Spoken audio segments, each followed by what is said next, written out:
Now, hello. Now, I know like I said, nothing seems to really shock me or amaze me anymore because we have already seen a lot of, shootings, uh, and they have been children getting a hold of, firearms and shooting themselves or shooting their family members or other siblings.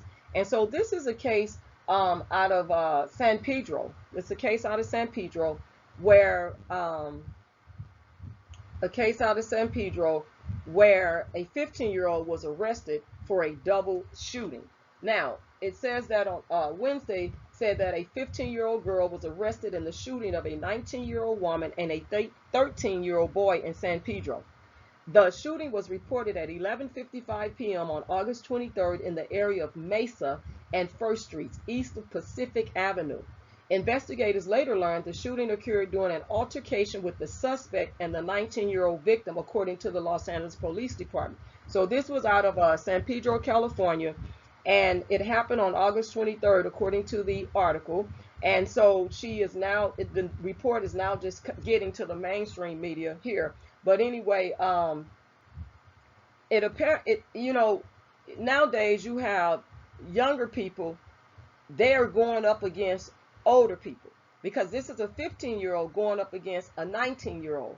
And so, and of course, a 19-year-old is considered an actual legal adult according to American, law. Is that a 18-year-old is considered an adult, but she's 19, right? So she's already considered an adult because a year later or whatever, because she's 19, depending on when she turned 19 a year later, but she's 19. So she is considered an adult and she's dealing with a 15-year-old, but technically they're both still teenagers. Does that make sense? Because they're still technically still teenagers, even though the 19-year-old is considered an adult and the 15-year-old is still considered a minor. And so when we look at the age in America considered as an adult is 18 years of age, but you still have teenage, 18, 19, still behind their name until they become 20. So you have 19-year-olds still, uh, you know, dealing with teenage stuff. I'm going to say it like that. You have 19-year-olds that are still dealing with teenage stuff, just like you have 18-year-olds that are still dealing with teenage stuff. And so you have a 15-year-old that's 4 years younger than the 19-year-old. Um, you have that. And so here we are now with this 15-year-old that shoots a 19-year-old and a 13-year-old. But the incident is where she retrieved the firearm from her backpack. So she has a firearm in her backpack and discharged it, striking the two victims, the LAPD reported. So both victims were treated at a local hospital and have subsequently been released. Now, she had the gun in her backpack. So I'm sure there's more, excuse me, I'm sure there's more to this story. It has to be. Was she afraid? And so someone gave her the gun to start carrying it to protect herself because of everything that's going on in society.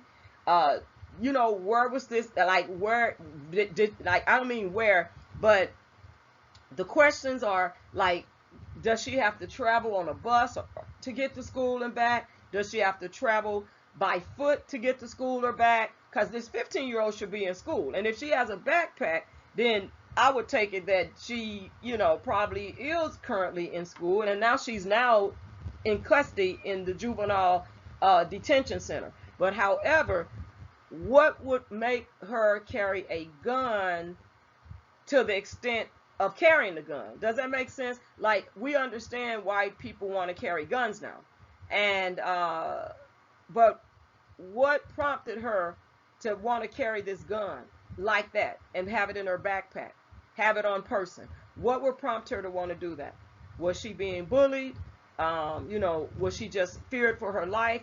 Did an adult give her the gun? Does an adult have anything to do with her getting a hold of this gun? Did she steal the gun, or take it from her home? I mean, there's a lot of questions here, and I'm not making excuses for her, and why she would want to carry a gun. There's a lot of people out here that are way older than her that want to carry a gun, and they are actually carrying it legally, and some is illegal. And some are using it legally, and some are using it, a lot are using it illegally. So I'm just asking, what would get a 15-year-old to drive a 15-year-old to feel the need to carry a gun around like that regularly in their backpack? And is this the first time that she's carried the gun, or has she been carrying it and this is the first time that she's had to use it?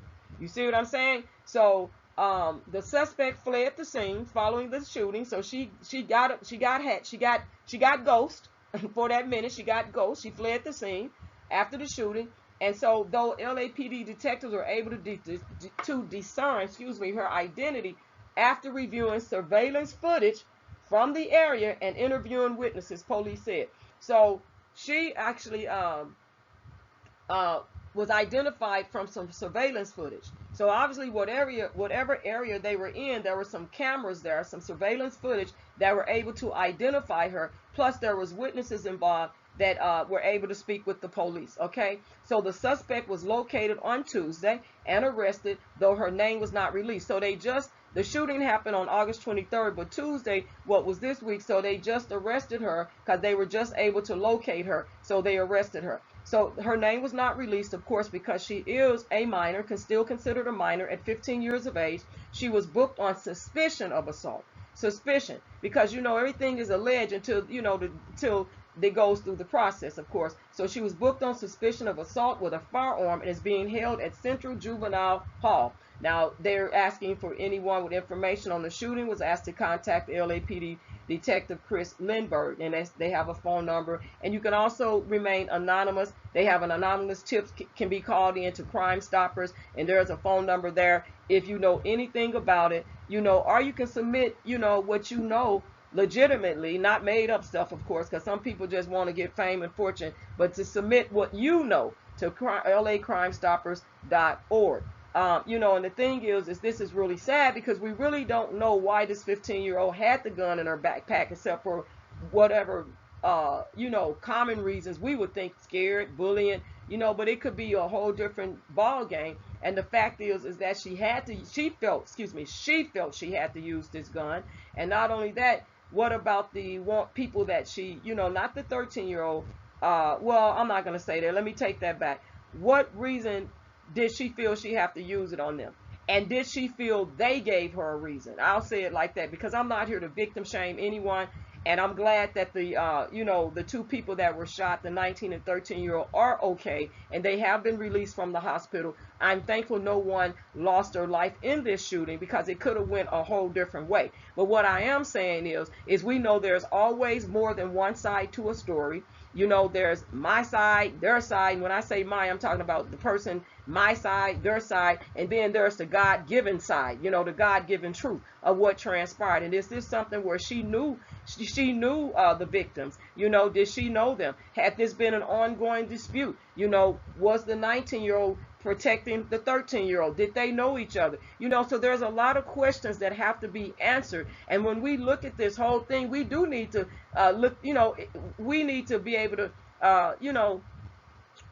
be able to critically think and ask these questions. And I would like to know an update on this story. I'd like to know information about this story, what really transpired, because we do know that older women at times do get into it with younger females that are 19, 18. We've seen 18 and 19-year-olds in past stories that have gotten into it with 15 and 16-year-olds and stuff like that. Just like the shooting of, was it Ma'Khia Bryant, where the 19-year-old came over there taunting her, and and she had, I think, a TikTok account of 15, was she 16, 15 or 16? But look what happened to her. She was killed by a police officer over her having a knife, swinging it, whatever she was doing with it, when you go back and look at that particular situation. And so I'm not saying one way or the other that this is the case of bullying and older females bullying younger females. I'm not saying that. I'm just saying there are some questions that we can all ask: what transpired and what led to this? Or was it the 15-year-old that was the aggressor? Who was the aggressor? And is this something that was an ongoing dispute? Ongoing dispute? Is it something where there was a young man involved? It could have been older, because we know that happens too, where you have a 19-year-old or a 15 or 20, I mean a 19 or 18 or 17-year-old or 20-year-old man. Here he is wanting to mess with a 15-year-old, but he's supposed to be with the 19-year-old. And I'm not saying in this case, but I'm just saying in general, there's a lot that goes on. And so what would really, have this 15-year-old, besides what we think, oh, bullying, they got tired of bullying, they're going to protect themselves, there's a fear going on in this society. But not all children are carrying guns to school. There's a lot more carrying them and getting their hands on them, but not all of them are carrying guns. So what would be the reason, the nature of this, and what really transpired, and did they know each other, and how long, and if they did, and how long has it been an ongoing dispute? Was the 15-year-old bullying the 13-year-old? Was the 13-year-old bullying the 15-year-old? Because younger kids can bully older kids too, and older kids sometimes don't want to fight. They just trying to get through school or whatnot, and they get tired of it. Then you have an older sibling gets involved and want to, protect their younger sibling, and want to, come at the person that's trying to protect themselves legitimately or illegitimately, depending on the situation again. So we don't know, but anyway, this is what's going on right now. So we're hoping that that they can get to the bottom of it, and get some good information to get to the bottom of this. And then I'm again glad that the two people that were shot, that they are okay and they did not lose their life over this, because sometimes when people are getting into it, it's things that can be resolved verbally. It's things that just the talking out can be resolved. And nowadays, people don't want to talk anymore. They want to get a gun and carry a gun. They want to shoot with the gun instead of actually learning how to de-escalate things where you talk it out. And so that's a big problem right now in our society. And so in the social issue, when you're looking at social issues, that's a big problem where people are just not willing to talk anymore. I don't want to talk, but I'm gonna take care of you, and I'm gonna take you out right now instead of trying to talk about it. We have to learn to get our emotions in check, and that's another thing that will be important. Is what the government can be providing funding to teach young people how to de-escalate situations and get their emotions in check instead of just automatically wanting to cite violence. And I'm not saying all young people, so don't get me wrong, but there are young people out here that are not learning how to de-escalate situations that don't involve violence and using guns. And then, that don't involve that. There is situations where we were taught when I was growing up, learning how to get control of our emotions, to calm down, get your temper under control, and there were adults there to de-escalate situations. And now you just have, and I'm going to say this because I see it a lot, now you have people just filming stuff instead of them trying to de-escalate and say, hey, wait a minute, I don't want to, hey, wait a minute. Some people are afraid to get involved these days. That's true. And I understand that, because you don't know if you can get hurt or unalived in the process. But you see people nowadays, they're not trying to de-escalate anything. They're not trying to intervene to try to stop it. Guess what they're doing? They are filming it. And that's what you see people doing, is filming it. That's their joy now. That's their, I guess their way of helping is by filming it. And if you're not calling 911, you don't have to get involved, but you can call 911 when you see a situation that could lead to something more severe while you're filming it, because nobody can say you can't film. But while you're filming it, why don't you call 911 and say, hey, there's a fight going on. I don't know. I don't want it to get out of hand. They I don't know if they have a gun, because, dispatch, if they're a good dispatcher, they're going to follow the protocol, and they're going to ask a lot of different questions when you call into 911. They're going to give you ask you for a description, ask you for the location, what they're wearing, what they look like. They may even ask you what race they are or nationality. It's a lot of questions. Do they have any weapons on them? Where is this located? It's just a lot of questions that are going to be asked, and we can ask a lot of questions too, but instead of just standing around filming something, and I'm not saying in this case that it was filmed, but instead of standing around filming things to get you a story to post on your social media account to be the next sensation that goes viral, we really should be trying to call 911 when we see situations. Because I've seen where people just, they don't, we've seen videos where it's like, how come nobody called 911? They was all just standing around filming it. It's all standing around filming it. And then later on, you see that they posted it on their social media account. And that's pretty bad. That's almost like, where's your integrity at? Instead of calling 911 to prevent a violence. No one's saying you have to confront anyone, because in this society, day and age, confronting people can get you unalive too. We see that where in the past you could get involved, adults would come or older people say, hey, look, stop this fighting. Nowadays, you really can't do that, because people are ready to take out the person, the good Samaritan per se, take out the person that's trying to intervene to de-escalate the situation, and sometimes people are willing to give up their life like that, and I've been in situations too as a, neighborhood watch captain where, I stood up and I was, retaliated against for standing up, in a community that I used to live in, and keying up my car, bullying my son, trying to jump my son, things like that, and threatening me, and just a lot of different things that people want to do. Thank God, after my assignment, I would say after my assignment was done, God moved us away to another community where we didn't have to deal with, people like that. And I'm just gonna be honest, because it was people like that were bullying. They had gang members in their family. They shot up our community, and in the process of gathering and getting Neighborhood Watch, we had a meeting coming up that Thursday for Neighborhood Watch.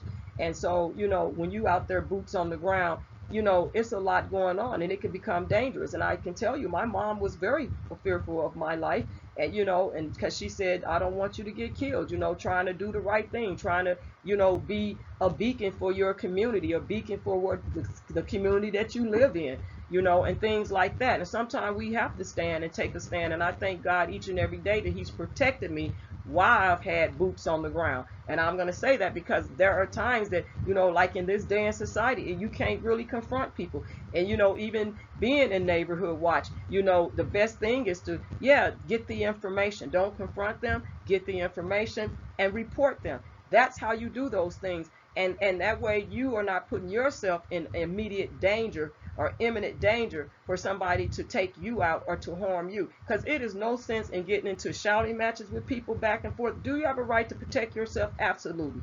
But you know what? It's not worth it. Walk away if you can. But if you can't walk away, make sure you're prepared to protect yourself.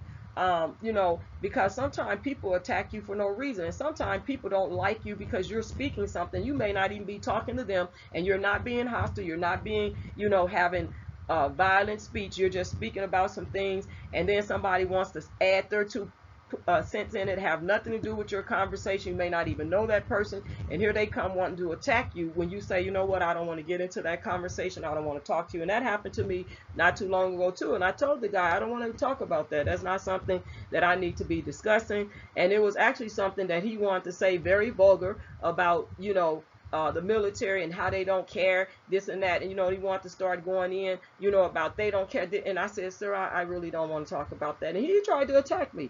But thank God there were other, people around, black men, that, I was ready to protect myself, trust me.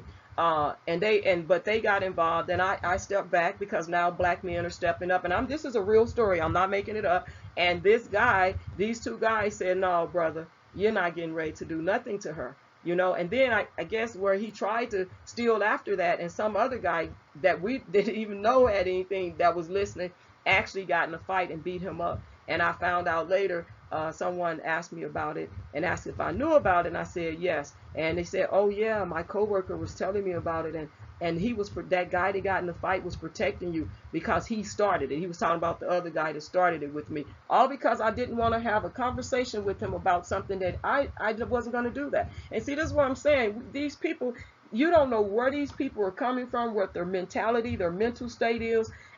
You just don't know. And I thank God, like I said, for protecting me with boots on the ground. But this wasn't even me with boots on the ground. I was minding my own business, and it had nothing to do with me doing any type of community service at that time. This was simply a conversation that me and 2 other people were having about serving in the military and family members. And this guy wanted, and he actually came at me. Now you got 2 other men here talking about their family serving, and the other guy saying he was in the military. And matter of fact, he was on the same ship that my son's late father was on. And this guy decided to come at me verbally and start attacking me and being disrespectful. I mean, literally being disrespectful. And so that's why I said you just never know where people are at with their nonsense. And I was like, that guy, man, that kind of bothered my spirit. But I prayed about it, and I was like, no, this dude was crazy. And they said, no, don't worry about it. You were protecting yourself. You have a right to defend yourself. And but this other guy that we didn't even know, that we knew was there, but we didn't even know he got involved. And the guy, I guess, was going to try to attack me, like jump me from behind, because he didn't like that I told him, you need to stop it, because I'm not going to allow you, because he threatened bodily harm to me. And I was like, oh, okay. So then the other guy's like, nah. So he was just pretty angry. But, I call him a bully. And not only that, you a man trying to jump a female. What is wrong with you? I don't even know you. And you trying to jump me for what? And we see that too. I'm a person that's pretty peaceable, and I mind my own business when I'm out. And I've learned to to be sociable with other people, speak if they speak to me. I've learned to, just try to, because I was more of an introvert, and minding, and so I kind of had to say, okay, being an introvert and then becoming more sociably. And when I went into the ministry, I became I had to be a little more outgoing, because you're dealing with people, and so with that being said, there was things that I learned to be effective with, and different things. And so here we are. I'm learning that I've learned, and no one's perfect. We still learn and get there, and some of it takes us longer than others. Learn that if I don't want to discuss something with you, I don't have to, and I'm not going to feel guilty about it. And that's the thing about when I was doing the book on the chapter on Joyce Myers, who all, if you saw the video, most of you have seen this video, the need for approval. Look, I don't have to have a conversation with you, and I'm not searching for the need for approval. If I don't want to discuss that conversation, that subject matter with you, then I don't have to, and that's where we're at. And I don't know you anyway, so I don't know you, and since I don't know you, I'm not getting ready to get in a conversation with you about certain touchy issues or certain issues that can trigger people, because I don't know you, and I don't know where you're coming from, and I don't know your aim. And so a lot of times when people want to just all of a sudden start talking to you about certain things, you have to sometimes be careful of entertaining those type of conversations. And for me, I was like, I don't want to get into that conversation with you, sir. And I was very respectful, but then he wanted to still go there. Then he went to the other, he wanted to cross the street, but stay on the same street, but cross it. You know what I mean? On the same street, but crossing boundaries and line, and all of that. And it's like, you on the same street and you still talking smack, but you want to cross the street, but it's like, okay, whatever. So at the end of the day, we don't know. And so hopefully, like I said, I'm glad that they're okay. The two people that were, shot, but let's just, hopefully they'll get to the bottom of it and see what's really going on, because it's difficult to see children, using guns. You know what I'm saying? Using guns to instead of learning how to diffuse and de-escalate and bring your emotions back down to a level that's manageable, a level that's manageable. And so with that being said, again, thank you all for tuning in. Don't forget to like thumbs up the video, share the video, and subscribe to the channel if you're not a subscriber. And the copyright disclaimer, that's out there, and this is alleged, because this is coming from an article, but again, this is what they're saying. And so at the end of the day, we pray for everyone, but we pray for peace. We got to have peace, man. Praying for peace, starting with ourselves, that we will have peace within ourselves to be able to display peace to others. And as we show them how to display peace, that they will carry it on. You know what I mean? Having a transfusion. So, a transfusion. And so of displaying that peace. So God bless you all on today.